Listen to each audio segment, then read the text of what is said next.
দক্ষিণাঞ্চলের মাটি, মানুষ আর জীবনের গল্প নিয়ে তাওকির ইসলামের প্রথম চলচ্চিত্র দেলোপি।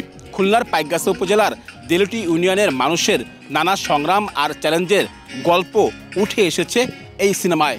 এর থেকেও ব্যতিক্রম, সিনেমাটির প্রিমিয়ার অনুষ্ঠিত হচ্ছে এই দেলোটি ইউনিয়নেই। এখানকার দর্শকরাও সাড়া দিয়েছেন এই প্রিমিয়ার দেখতে।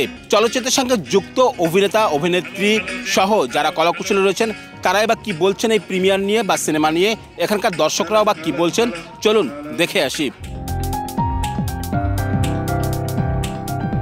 দেলোপি সিনেমার প্রিমিয়ার ঘিরে সাজ রব খুলনার পাইকগাছা উপজেলার দেলোটি ইউনিয়ন জুড়ে। খোলা মাঠে দলে দলে হাজির হাজারো গ্রামবাসী। সিনেমা শুরুর আগে নাচে গানে উৎসব মুখর পরিবেশ। নিজেদের অঞ্চলের এই সিনেমা দেখতে এসে উচ্ছ্বসিত ছিলেন দর্শকরা। আমাদের এই এলাকার যে দুর্ভোগের কথা, কষ্টের কথা, সার্বিক পরিস্থিতি তুলে ধরা হয়েছে, তাতে করে আমরা তো অবশ্যই দেখব। খুব ভালো লাগতেছে এবং অনেক মজা পাইছি আমরা এটা এখানে এসে। আমাদের অঞ্চলের সুখ দুঃখের কাহিনী এই মুভিতে তৈরি দেখানো হচ্ছে আর কি। এই দেখানোর কারণে আমরা সবাই আনন্দিত যে আমাদের এই দুঃখটা যেন সারা দেশে পৌঁছায়। আমরা এসব তো আগে কখনো দেখিনি, এখন এই জায়গায় দেখাচ্ছে, তাই আমরা এই জায়গায়। দেলোটি সিনেমায় একসাথে ফুটে উঠেছে রাজনীতি, প্রেম, প্রাকৃতিক দুর্যোগ আর যাত্রা শিল্পীদের টিকে থাকার লড়াই।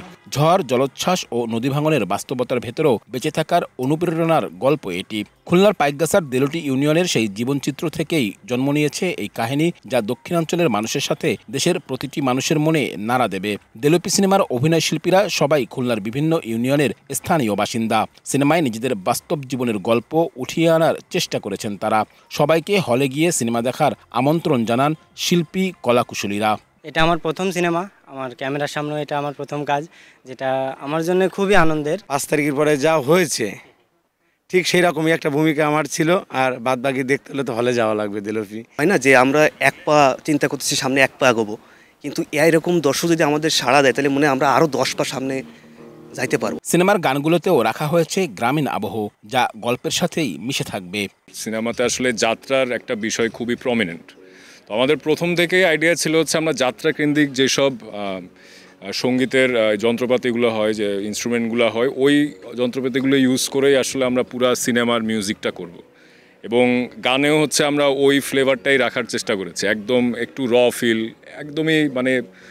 একদমই পলিশ না, খুব র সাউন্ড ইউজ করে আমরা সব কিছু ওইভাবেই করার চেষ্টা করেছি। প্রথম থেকে এই প্ল্যানটা আসলে ছিল। যে অঞ্চল নিয়ে সিনেমা, তাদেরকে আগে দেখানোর জন্যই ব্যতিক্রমী আয়োজনে সিনেমার প্রিমিয়ার করা হয়েছে দেলোটির দারুল মল্লিক গ্রামে। সিনেমা নিয়ে আশাবাদী পরিচালকও। নির্মাতা হিসেবে আমার কাছে মনে হয় যে এই ছবিটা এই সময় খুব ইম্পর্ট্যান্ট একটা ছবি, এবং যেই ছবিটা আমি খুব ঠান্ডা মাথায় বুঝে শুনে বানিয়েছি, যেই ছবিটা যেন মানুষকে বোর না করে।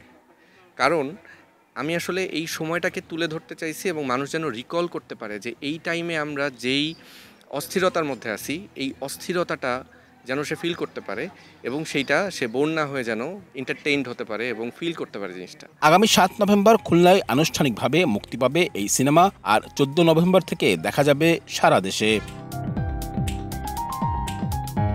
আব্দুল্লাহ আল মামুন রুবেল, সময় সংবাদ, খুলনা।